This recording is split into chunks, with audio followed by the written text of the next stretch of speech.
Baik, Bapak Ibu, apa suara saya jelas?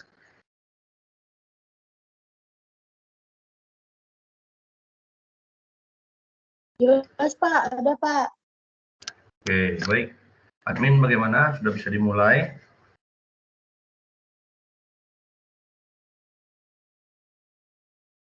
Halo, admin. Admin ini harus Ya, Pak. sudah bisa dimulai berapa? Ya, silakan Pak. Udah 19 orang. Berapa?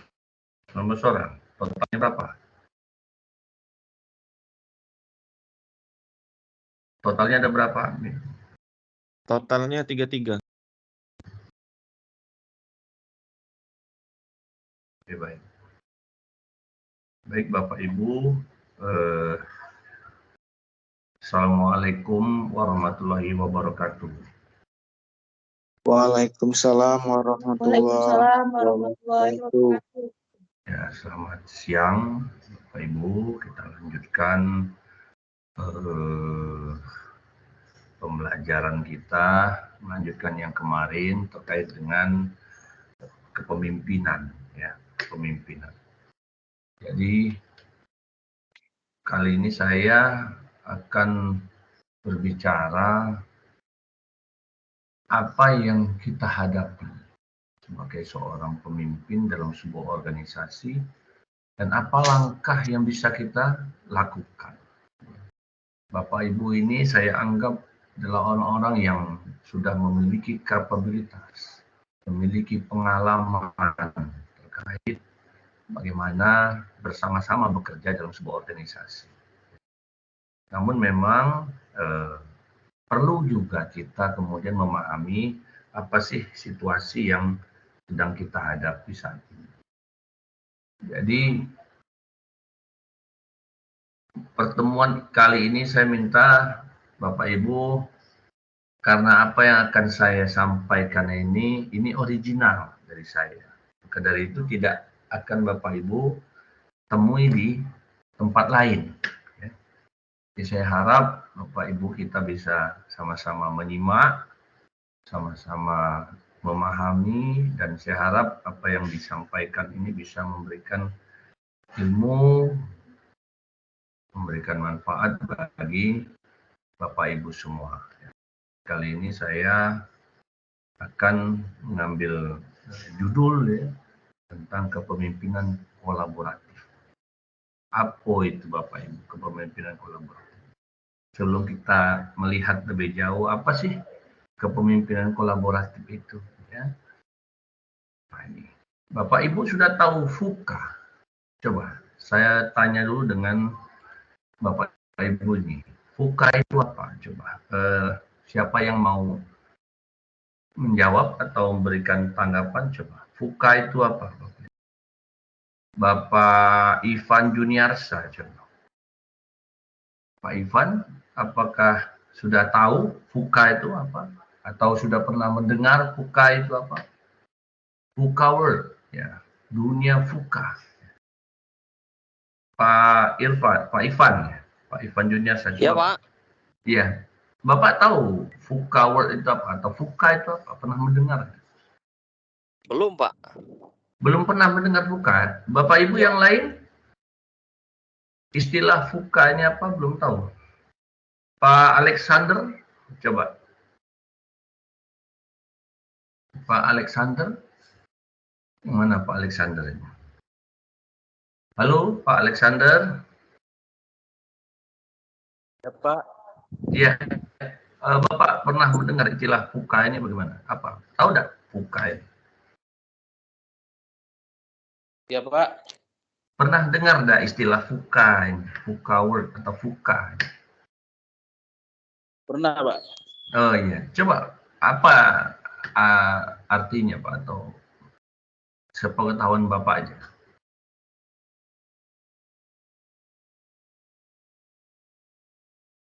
Gimana Pak Alexander?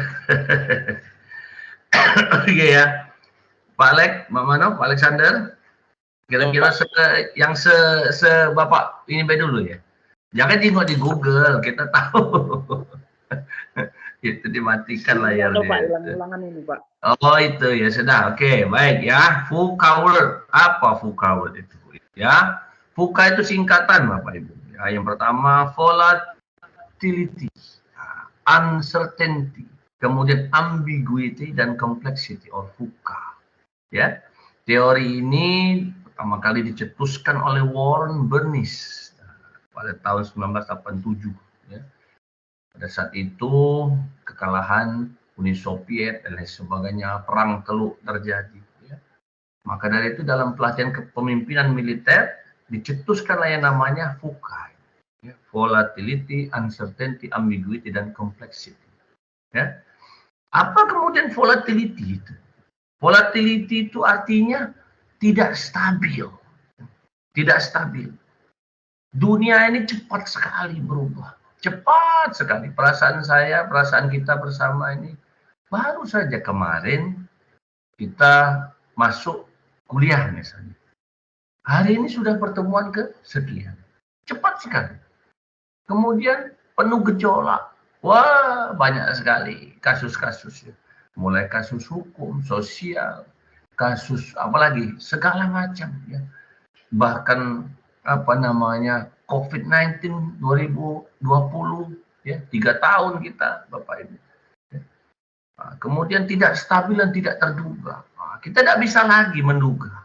Tidak bisa lagi kita prediksi. Di tahun mendatang, ekonomi itu capnya agak menurun. Nah, atau capnya agak menanjak. Tidak bisa lagi. Karena kita hidup dalam dunia yang volatility. Ya. Tidak stabil. Ya. Oke ya. Kemudian uncertainty. Tidak pasti. Bahwa masa depan penuh dengan ketidakpastian. Sejarah dan pengalaman masa lalu tidak lagi relevan memprediksi probabilitas dan sesuatu yang akan terjadi. Jadi bahwa sudah disebutkan bahwa tidak pasti lagi, tidak ada kali kepastian semuanya. Ya.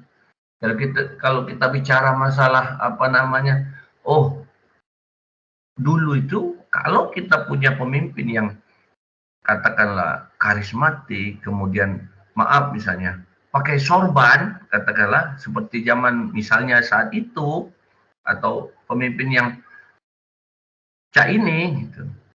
Nah, misalnya pasti bagus, belum tentu.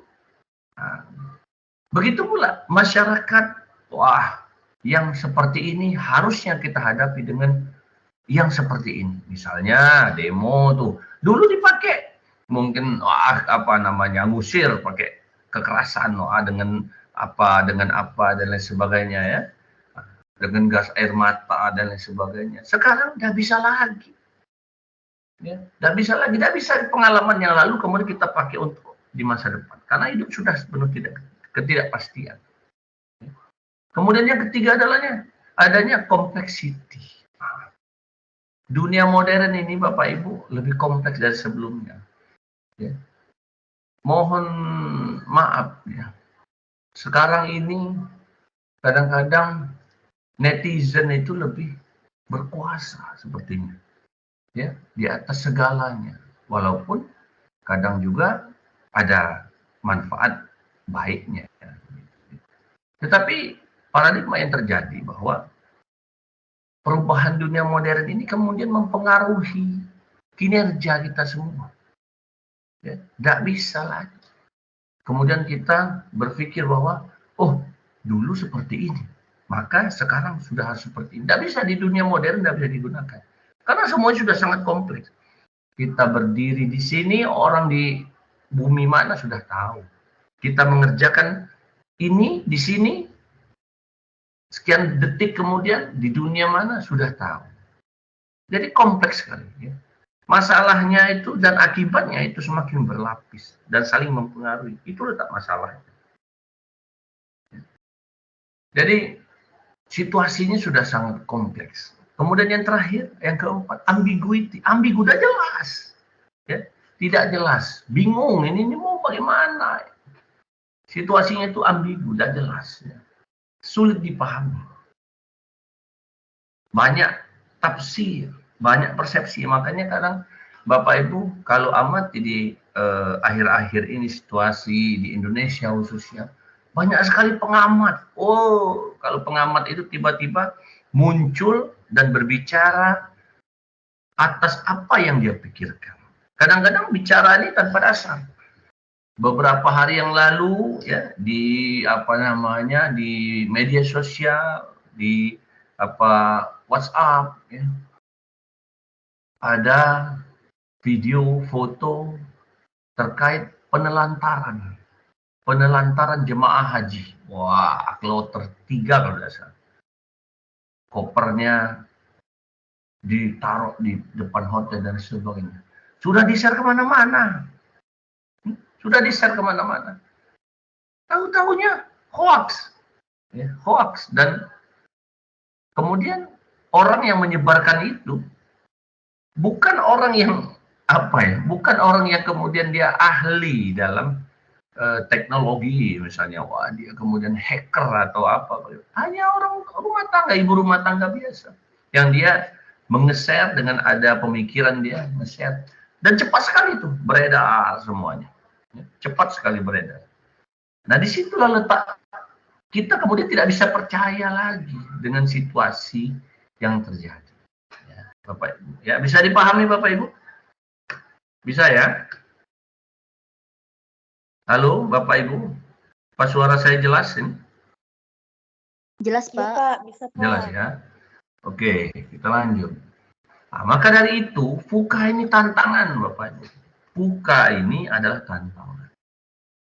Kaitan dengan disrupsi, pergeseran pasar, perubahan perilaku konsumen, serta persaingan bisnis yang semakin ketat.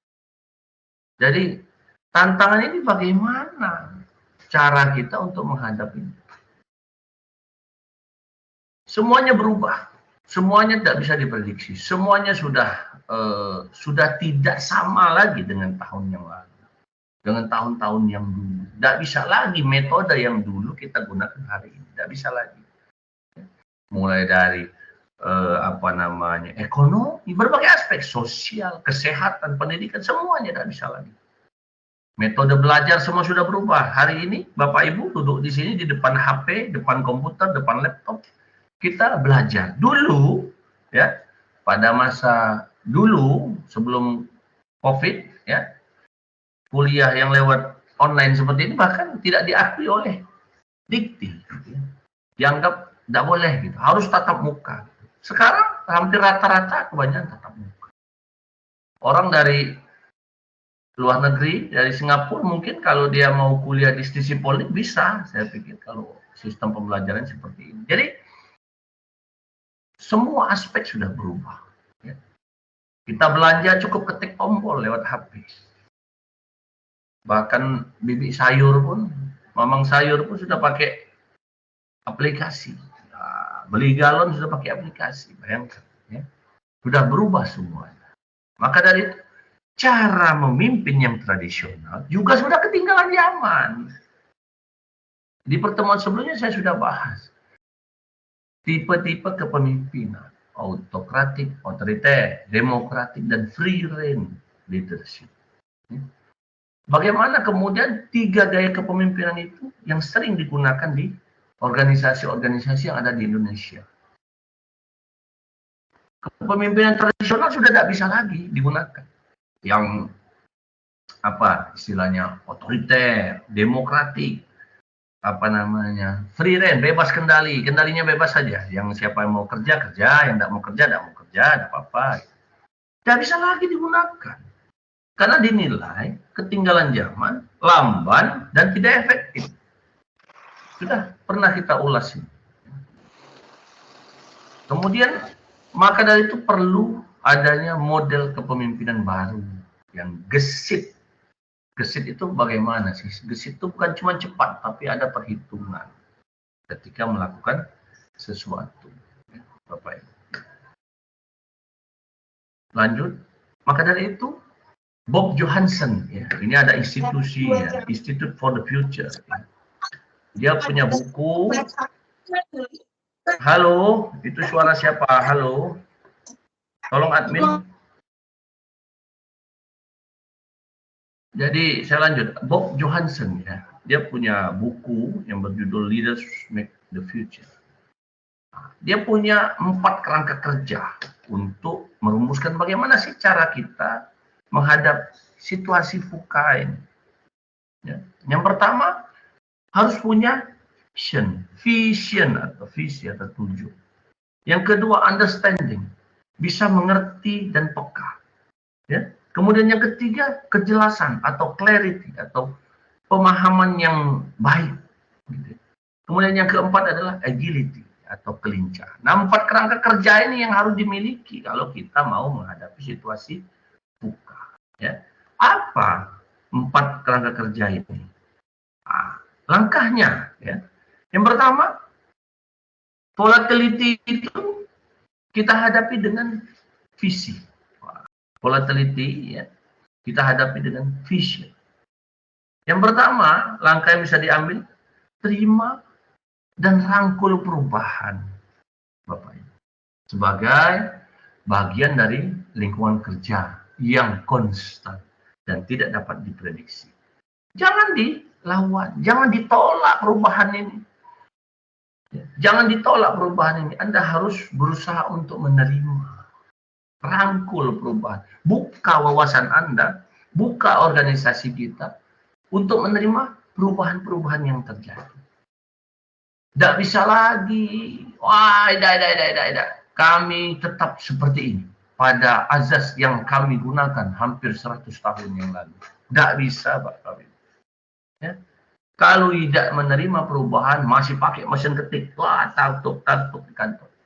Orang lah pakai misalnya kan invisible komputer, misalnya tidak kelihatan lagi, dia udah pakai kacamata gitu kan. Kita masih pakai mesin ketik, krak, tidak bisa. Memang etos kerjanya tentunya akan berbeda, karena ketika seseorang menggunakan teknologi, dia bisa kerja di mana saja. Tapi bukan berarti kemudian Anda menolak sistem itu, jangan ditolak.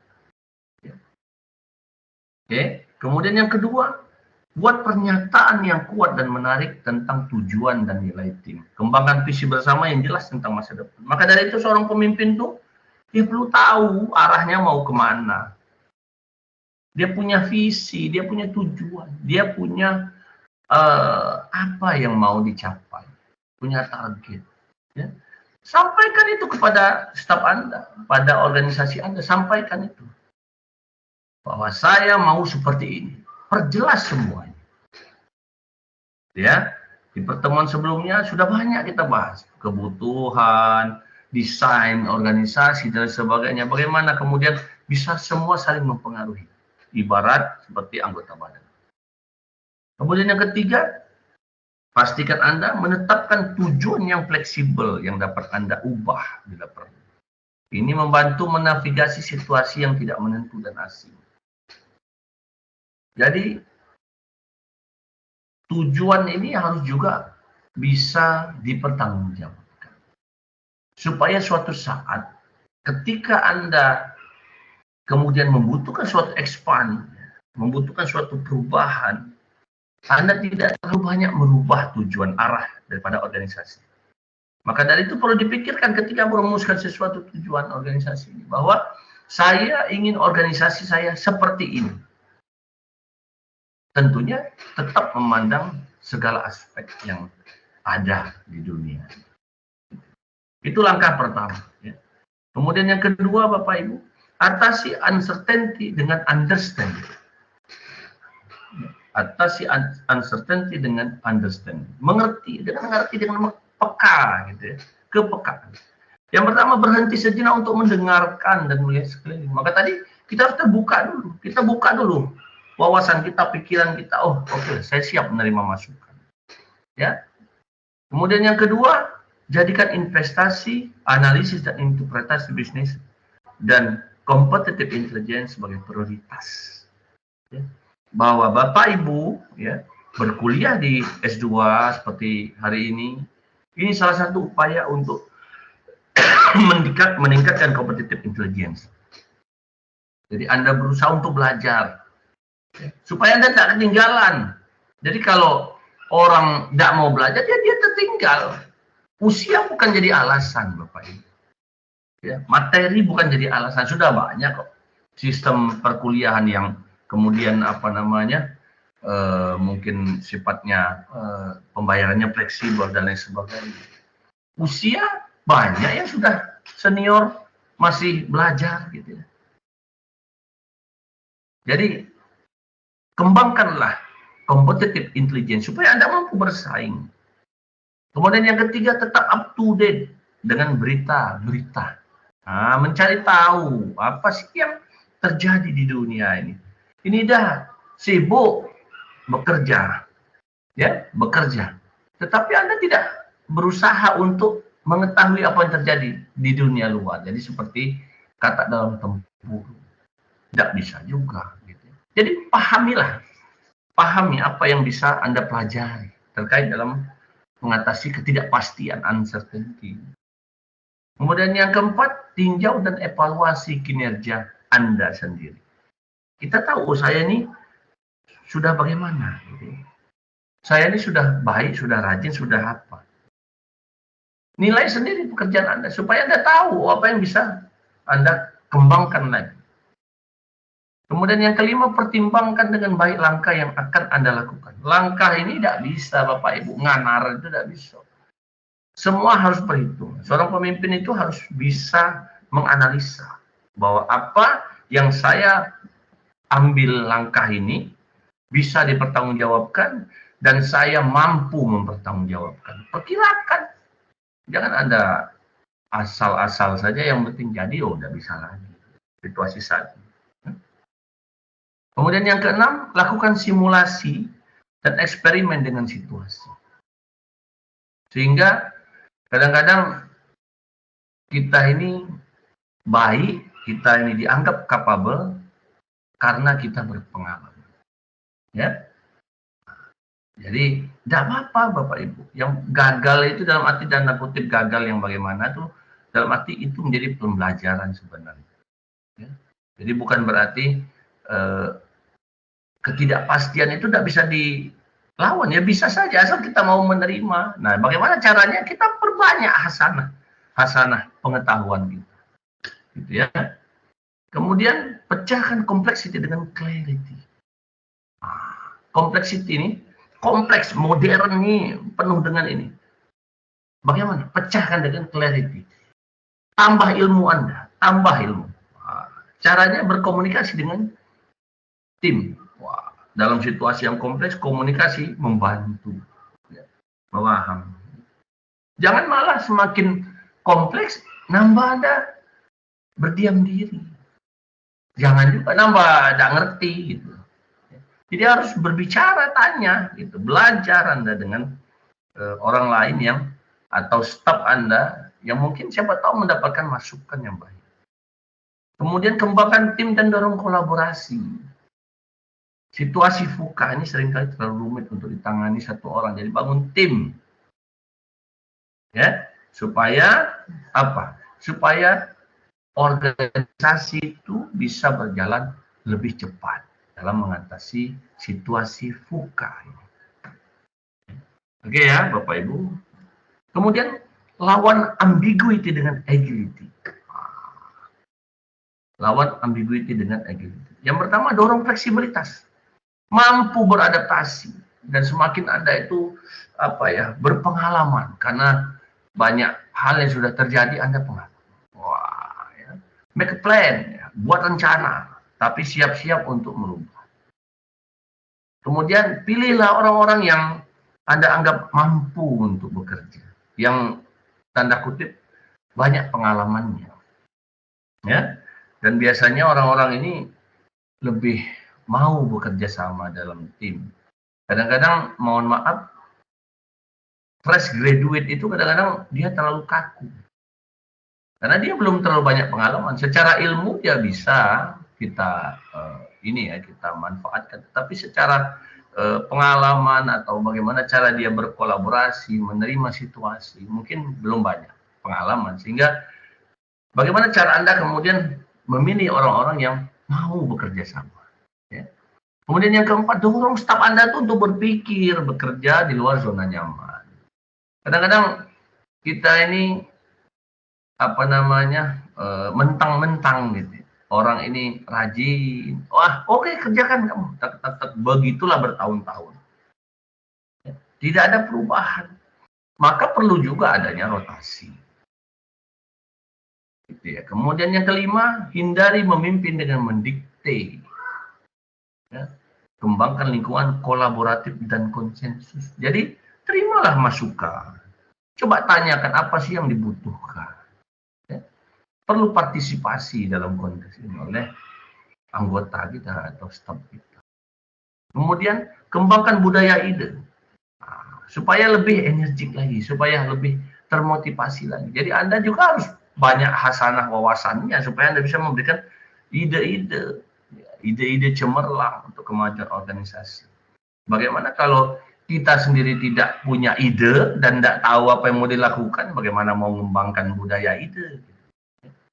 Kemudian apresiasi tim yang menunjukkan vision, understanding, clarity, and agility.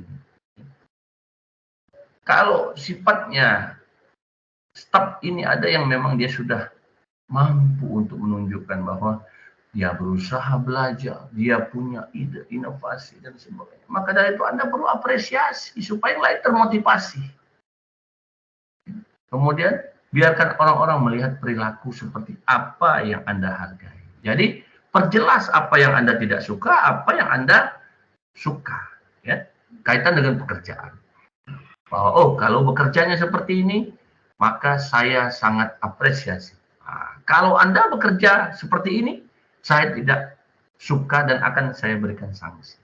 Nah itu penting untuk melawan ketidakjelasan. Ya, lanjut ya. Kemudian selain FUKA ini Bapak Ibu, ternyata masih ada situasi lagi yang rumit. Yang disebut itu BANI.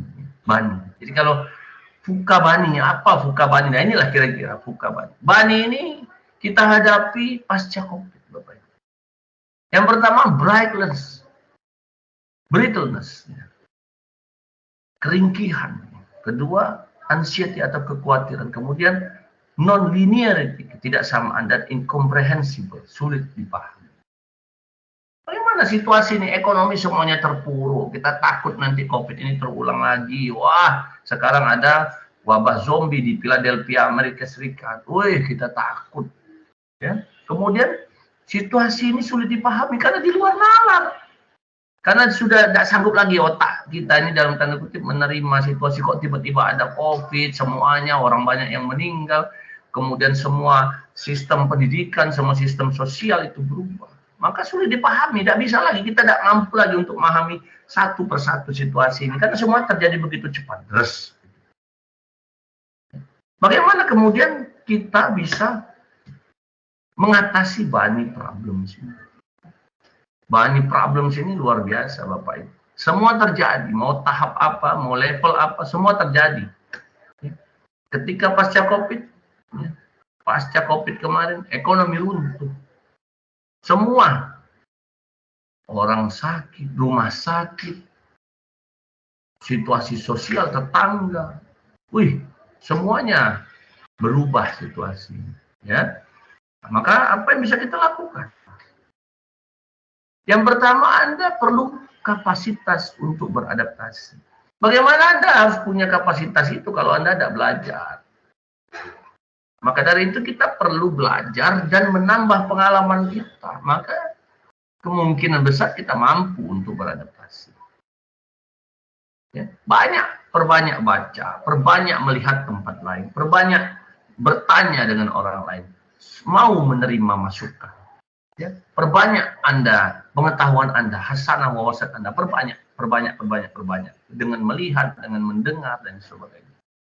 Mudah-mudahan Anda bisa beradaptasi dengan situasi FUKA BANI. Yang kedua, harus punya rasa empati dan kepedulian pada bersama. Ya. Jadi kalau kemudian kita semakin tidak peduli, maka situasi BANI dan FUKA ini akan semakin buruk. Jangan terjadi, Bapak Ibu. Maka Anda harus punya kepedulian. Kitanya harus peduli, harus tahu nih, peka nih situasi ini. Bahwa yang pertama misalnya contoh, ketika dalam sebuah organisasi, oh sistem kepemimpinan kita harus dirubah, maka rubah. Oh sistem bekerja harus dirubah, maka berubah. Dengan tetap Anda mempedomani aturan-aturan dan pendekatan-pendekatan yang perlu dilakukan. Kemudian yang ketiga, perlu daya analisis transdisiplin. Anda itu tidak bisa lagi mentang-mentang sarjana hukum, Anda selalu melihatnya dari sisi hukum saja. Tidak bisa lagi. Semua harus Anda pahami. Semuanya kita harus belajar. Kita ini sudah berada dalam learning community semuanya.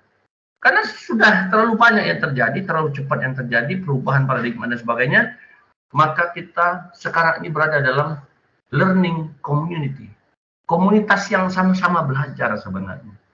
Bagaimana sih kita bisa menghadapi situasi ini suatu saat seandainya terjadi lagi. Maka dari itu belajar gitu, perbanyak belajar Anda, situasi Anda untuk mengembangkan diri.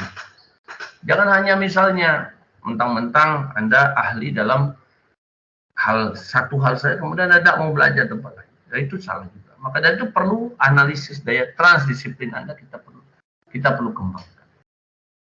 Kemudian yang keempat, cara menghadapi Bani tadi, mau membuka diri, memahami perbedaan pendapat dan toleransi. Nah, jadi kalau hari ini masih ada orang yang menutup diri, tidak mau dengar pendapat orang lain, nak menang dewek, cak hebat dewek, dia akan sulit untuk bersaing dengan orang lain. Karena orang lain sudah belajar. Ya. Kalau ini kayak hoax di WhatsApp, wah didengar gak tahan bebala, beradu pendapat, ya, di mana hal ini akan menyusahkan Anda sendiri. Karena hari ini sudah tidak bisa lagi. Ya, kita sudah harus bagaimana sih? Oh, perbedaan itu pasti terjadi. Ya sudah. Bagaimana kita menghadapi? Tapi tetap kita punya pegangan dalam diri ini bahwa prinsipnya seperti ini. Saya jangan dirubah-rubah, tetapi jangan bukan berarti kemudian Anda tidak mau menerima perbedaan yang ada. Ya, tidak bisa. Kita harus tetap keluar, kita harus tetap ke jalan, kita tetap harus ke mall, kita tetap harus bekerja di lingkungan orang-orang yang majemuk. Oke. Nah, ini 3 kunci kepemimpinan yang kemudian saya simpulkan. Maka dari itu saya tadi sudah sampaikan bahwa Anda tidak akan menemukan materi ini di tempat lain. Karena ini saya buat sendiri dan original. Ya. Berdasarkan apa yang saya ketahui dan apa yang saya kerjakan. 3 kunci kepemimpinan yang menurut saya. Yang pertama, seorang pemimpin itu harus percaya diri. Pede. Ya, pede. Percaya diri. Cuma memang bukan berarti tanpa alasan. Bagaimana supaya Anda percaya diri? Belajar. Anda ikut S2. Ya. Setelah S2 ini insya Allah Anda S3. Belajar. Anda harus percaya diri. Yakin dengan apa yang Anda kerjakan, yakin. Yang kedua, pemimpin itu harus istiqomah. Fokus dan konsisten. Nggak bisa. Kalau pemimpin itu sendiri dia A, B, C, D. Memang ya secara umum banyak kita lihat bahwa seseorang memegang beberapa jabatan. Tapi bukan itu maksud saya, bahwa ketika dia menyelesaikan sesuatu, mengerjakan sesuatu, maka fokus pada satu titik itu. Ya kemudian titik yang lain juga difokuskan. Tapi kalau Anda kemudian tidak mengerti, tidak paham dengan apa yang akan Anda kerjakan, ya bagaimana mau fokus? Tidak tahu apa yang dikerjakan. Yang ketiga, pemimpin harus mampu berkomunikasi. Nah, komunikasi ini banyak Bapak Ibu. Komunikasi dengan sesama manusia, komunikasi dengan Yang Maha Kuasa, komunikasi dengan lingkungan sekitarnya, komunikasi dengan peradaban modern, komunikasi dengan semua. Maka dari itu komunikasi ini penting. Jangan Anda artikan komunikasi ini adalah pembicaraan seperti itu, bukan. Tetapi komunikasi bahwa pemimpin itu harus punya kemampuan untuk mendengar dan berbicara. Ya. Mau menerima masukan dan bisa menyampaikan ide-ide. Itu maksud komunikasi. Jadi 3 kunci penting ini kalau pemimpin bisa memaknainya dengan arti yang sebenar-benarnya, ya, dalam konteks kebaikan, saya yakin bahwa pemimpin itu insya Allah bisa kita percaya. Ya. Oke, kemudian apa kompetensi yang wajib dimiliki sebagai seorang pemimpin, sebagai seorang pegawai? Yang pertama, kompetensi teknis. Anda harus tahu apa yang Anda kerjakan. Kalau Anda bekerja di bidang makanan, contoh kuliner, maka Anda harus paling tidak tahu nama-nama alat masak. Kira-kira seperti itu. Kalau Anda bekerja di bidang katakanlah apa ya, misalnya teknis gitu ya, maka Anda harus tahu paling tidak nama-nama perlengkapan-perlengkapannya. Misalnya seperti itu. Jangan Anda tidak mau tahu, jangan kemudian kita tidak mau belajar. Kita harus tahu. Maka kompetensi teknis itu perlu dan setiap kemampuan manajerial, dan setiap kepemimpinan. Kemudian yang kedua, kompetensi manajerial. Nah, manajerial ini bisa ke atas maupun ke bawah. Jadi seorang pemimpin itu dia mampu mengatur, mengorganisir segala sesuatu yang ada dalam organisasinya. Dia mampu bagi habis tugas. Ya. Kemudian yang ketiga, kompetensi sosiokultur. Dia mampu beradaptasi dengan lingkungan. Tidak acak lagi, Bapak Ibu. Tidak bisa lagi. Cak kehebatan dewe, cak kekayuan dewe, cak kemelawanan dewe, tidak bisa lagi. Pendekatan sosiokultur ini sudah harus Anda pegang sebagai pemimpin. Karena kita perlu lihat situasi di sekitar kita. Kalau situasinya Anda berada di dalam lingkungan yang katakanlah rata-rata orang yang kaya, katakanlah, maka Anda harus berlaku seperti ini. Begitu pula sebaliknya. Ketika Anda berada dalam organisasi yang mana rata-rata pegawainya ini sudah hampir pensiun semua, maka Anda harus punya kemampuan untuk beradaptasi. Sosiokultur, memahami situasi. Tidak bisa lagi orang mau pensiun Anda paksa, tetapi dia bisa bekerja. Tapi tidak bisa dipaksa, disamakan dengan kemampuan orang-orang yang masih baru. Gitu. Tapi Anda yakin bahwa dia mampu bekerja. Maka perlu adanya pendekatan-pendekatan sosial. Ya. Jadi 3 kompetensi ini Bapak Ibu, bagaimana cara Anda untuk mengembangkannya? Kompetensi teknis bagaimana, kompetensi manajerial bagaimana, kompetensi sosiokultur itu bagaimana. Tidak bisa kita samakan, Anda bekerja di tempat A dengan Anda bekerja di tempat B, tidak bisa kita samakan.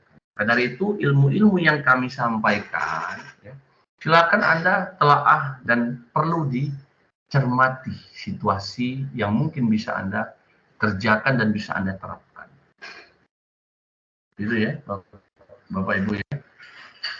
Oke, kemudian saya rasa cukup demikian yang dapat saya sampaikan.